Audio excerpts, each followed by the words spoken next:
नया फिर दिन हुआ,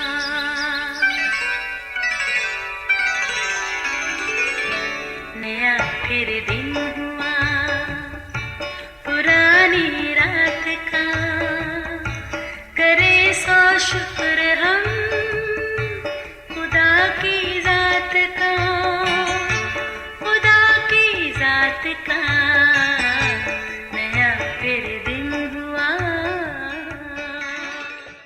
आज की आयत, जैसा समझना चाहिए उससे ज़्यादा कोई अपने आप को ना समझे, बल्कि जैसा खुदा ने हर एक को अंदाज़ा के मुआफिक ईमान तकसीम किया है, इत्दाल के साथ अपने आप को वैसा ही समझे। रोमियो 12 बाब 3 आयत। अजीज़ों, कलाम मुक़द्दस में यूँ तहरीर है कि खाली खुदा किसी का तरफदार नहीं, वो अपने सूरज को नेकों और बदों दोनों पर चमकाता है ताकि सब सूरज के फ़ायदों से मुस्तफ़ीद हों। यूं ही उसकी रहमत का अबर रास्तों और नारास्तों दोनों पर बरसता है। ये उसका फजल आम है। पिछले दिनों एक वीडियो देखी, एक जगह बारिश के बरसने पर लोग खूब लुत्फ़ उठा रहे थे, मगर कुछ ही देर के बाद सीन पलट गया। ऐसी ही दूसरी जगह बारिश में लोग डूब और मर रहे थे, घर टूट गए, जानवर बह गए। ऐसे में दुख से निढाल हम तो यही कहेंगे ना कि आए खुदा, ये सब क्या है, ऐसा तज़ाद क्यों? अगर सोचा जाए तो इन हालात में हमारा खुदा से शिकवा नहीं बनता।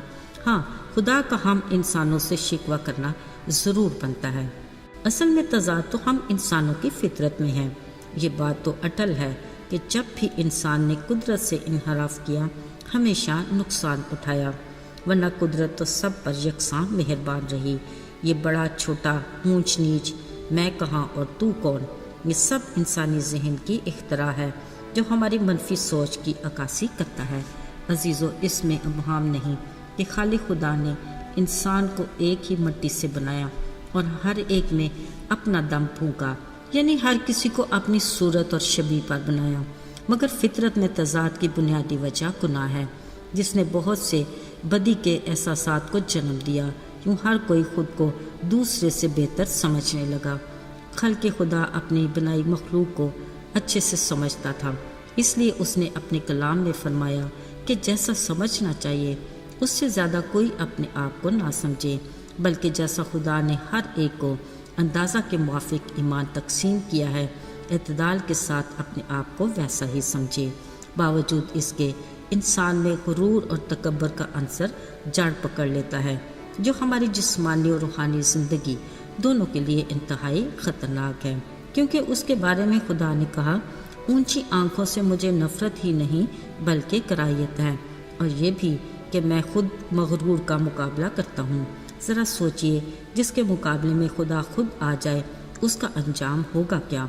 इसलिए खुदा ने इत्दाल के असूल को लाज़म करार दिया और कहा, मैंने हर एक को अंदाज़ा के मुआफिक ईमान तकसीम किया है, ताकि इत्दाल के साथ हर कोई अपने आप को वैसा ही समझे। अज़ीज़ों, मसीह यसू की ज़मीनी ज़िंदगी में हर तरह के लोगों से उसका रोज़ का वास्ता पड़ता था और हर किसी को उसके ईमान ही के मुताबिक अजर भी मिलता। एक बार सूबेदार ने यीशु से कहा, आए खुदा, मैं इस लायक नहीं कि तू मेरी छत के नीचे आ, फ़कत ज़ुबान ही से कह दे तो मेरा खादम शिफा पा जाएगा।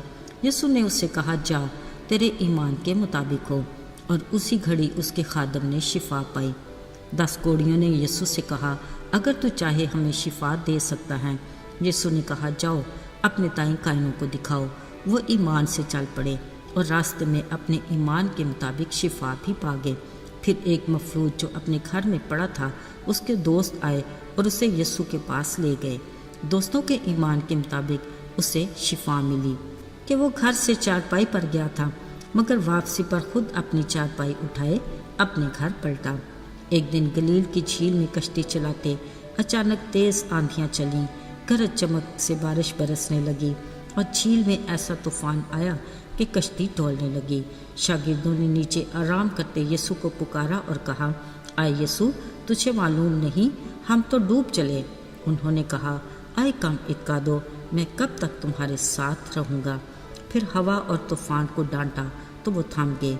एक बार पानी पर चलते यीशु को देखकर जोशीले पतरस का ईमान भी बेहद मजबूत हो गया कि यीशु के कहने पर खुद भी पानी पर चलने लगा। मगर जब उछलती कूदती लहरों को देखते उसका ईमान डगमगा गया तो वो डूबने लगा। एक बार राह चलते यीशु को कनानी औरत ने पुकार कर कहा, आए खुदावन इब्ने दाऊद, मुझ पर रहम कर, एक बुरी रूह मेरी बेटी को सताती है। यीशु ने उससे कहा, मैं इस्राएल के घराने की खोई भेड़ों के सिवा और किसी के पास नहीं भेजा गया। मैं लड़कों की रोटी कुत्तों को नहीं डाल सकता। अजीजों, कनानी औरत ने कहा, कुत्ते भी उन टुकड़ों में से ही खाते हैं जो मालिकों की मेज से गिरते हैं।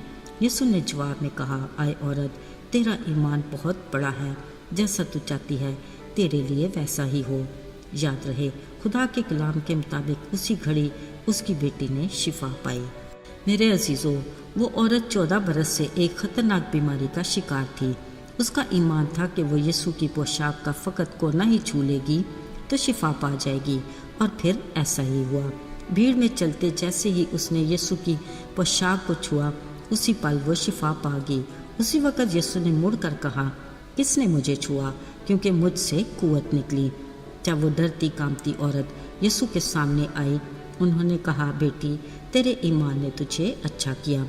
मेरे अजीज़ों, ज़रा गौर तलब बात तो ये है कि हर एक ने अपने अपने ईमान के मुताबिक शिफा पाई। आइए कुछ देर के लिए हम अपना एहतसाब करते हैं। मदरसा वाला हर बीमार के सामने फिज़िकली यीशु मौजूद था, सो हर एक ने अपने ईमान से शिफा पाई। मगर अजीज़ों, आज जिंदा खुदा का कलाम उसके वादों और मौज़ात की वैसी ही पूरी कुव्वत के साथ हमारे हाथ में है। अगर हम अपने अपने मामलात में उस पर ईमान रखें तो आज भी हमें वो यही कहेगा कि जा बेटी, तेरे ईमान के मुताबिक हो, या आए बेटा, तेरे ईमान के मुताबिक तेरी मुश्किल दूर हुई। याद रहे, कलाम के मुताबिक मुबारक है वो जो अनदेखे खुदा पर ईमान रखते हैं। आइए दुआ करें। आए जिंदा खुदावन, हमारा ईमान, यकीन और भरोसा तुझ पर है। हमारे ईमान को बढ़ा और यकीन और भरोसे को कभी टूटने न देना, और जहाँ कहीं कम इत्कादी है तू उसका इलाज कर। यीशु के फतहमंद और मुबारक नाम में मांगते हैं, आमीन।